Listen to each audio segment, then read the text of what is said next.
ಅಲ್ಲಿ ಇವರು ನಮ್ಮ ಚೆನ್ನ ಇದ್ದಾನಲ್ಲ ಹೌದು. ರಾಜ್ಕುಮಾರ್ ಅವರ ಬಾಡಿ ಗಾರ್ಡ್ ಅಂತಾನೆ ಹೌದು, ಹೇಳ್ಬೋದು. ಹೌದು. ಅವರ ಚೆನ್ನಣ್ಣ. ಅಕ್ಕನ ಮನೆಗೂ ತಂಗಿ ಮನೆಗೂ ಯಾರೋ ಹೋಗಿದ್ವಿ. ಅಲ್ಲಿ ಅಣ್ಣ ಅವರು ಫ್ಯಾಮಿಲಿ ಅಂತೂ ಹೋಗಿರೋ ಸಹಜ. ಅವ್ರು ಹೋದ್ರು, ನಾವು ಸ್ವಲ್ಪ ಲೇಟಾಗಿ ಹೋದ್ವಿ. ನಾನು ಲೋಕೇಶ್ ಅವರು ಲೇಟಾಗಿ ಹೋದ್ವಿ. ಅಲ್ಲಿ ಹೋದರೆ ರಾಜ್ಕುಮಾರ್ ಅವ್ರ ಜೊತೆಲಿ ಮಾತಾಡ್ತಿದ್ದವರೆಲ್ಲ ನನ್ನ ಹತ್ರ ಬಂದ್ಬಿಟ್ರು. ಕ್ರೇಜಿ ಕರ್ನಲ್ ಅದ್ರ ಪ್ರಭಾವ. ಅದ್ರ ಪ್ರಭಾ ಓಕೆ. ವಾವ್ ಅಂತ ಮತ್ತೆ ಅನ್ಸಲ್ವಾ ಹೌದು. ಅಲ್ವಾ. ಆಮೇಲೆ ಇನ್ನೊಂದ್ಸಲಿ ಇದು ಶಾಂತಿ ಕ್ರಾಂತಿ ಶೂಟಿಂಗ್ ನಡೀತಾ ಇತ್ತು ಅಲ್ಲಿ Palace ground ಅಲ್ಲ? ಪ್ಯಾಲೇಸ್ ಗ್ರೌಂಡಲ್ಲಿ ಆ Correct. ಮಕ್ಕಳದ್ದು ಹಾಡು ಹೌದು, ಹೌದು. ಅದೆಲ್ಲ. ಅಲ್ಲಿಗೆ ಹೋದ ಕೂಡಲೇ ಅಲ್ಲಿ ಇವನು ಮನು ಇದೆಲ್ಲ ಮಗು, ಅದು 1 ವರ್ಷದ 2 ವರ್ಷದ ಅದು ಬರ್ತಡೆ ಅಲ್ಲಿ ಇದು ಮಾಡಬೇಕು ಅಂತ ವೀರಸ್ವಾಮಿ ಅವರೆಲ್ಲ ಕರ್ಕೊಂಬಂದ್ಬಿಡು ಅವಳನ್ನು ಅಂತ ಅಂದ್ಬಿಟ್ಟು ಲೋಕೇಶ್ ಅವ್ರಿಗೆ ಹೇಳಿದ್ರು. ನಾನು ಹೋದೆ, ಒಟ್ಟಿಗೆ ಹೋದರೆ ಅಲ್ಲಿ ಲೈನಿಗೆ ನಿಲ್ಸಿರ್ತಾರಲ್ಲ ಹುಡುಗರು, ಹೌದು.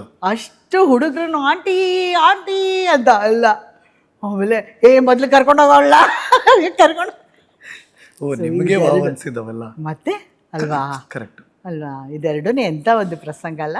ಎಷ್ಟು ಖುಷಿ ಅಲ್ಲ. ಯಾರ್ಯಾರಿದ್ರು, ರಜನಿಕಾಂತ್ ಇದ್ದರು, ಇವರು ನಾಗಾರ್ಜುನ ಇದ್ದರು, ಇನ್ಯಾರು ರಮೇಶ್ ಅರವಿಂದ್ ಇದ್ದರು, ರವಿಚಂದ್ರನ್ ಇದ್ದರು. ಎಲ್ಲರೂ ಲೈನಿಗೆ ನಿಲ್ಲಿಸಿ ಅವ್ರನ್ನೆಲ್ಲ ಕಂಟ್ರೋಲ್ ಮಾಡೋದೇ ಕಷ್ಟ ಅಲ್ವಾ. ಎಷ್ಟು 1,000 ಜನ ಇರಲಿಲ್ವಾ ಅದು, ಹಂಗೆ ಆರಾಮಾಗಿ ಅಲ್ವಾ. ಪ್ರೊಡಕ್ಷನ್ ಅದು. ಆಮೇಲೆ ಅಷ್ಟು ಹುಡುಗರು ಆಂಟಿ ಆಂಟಿ ಆಂಟಿ ಅಂತದ್ದು.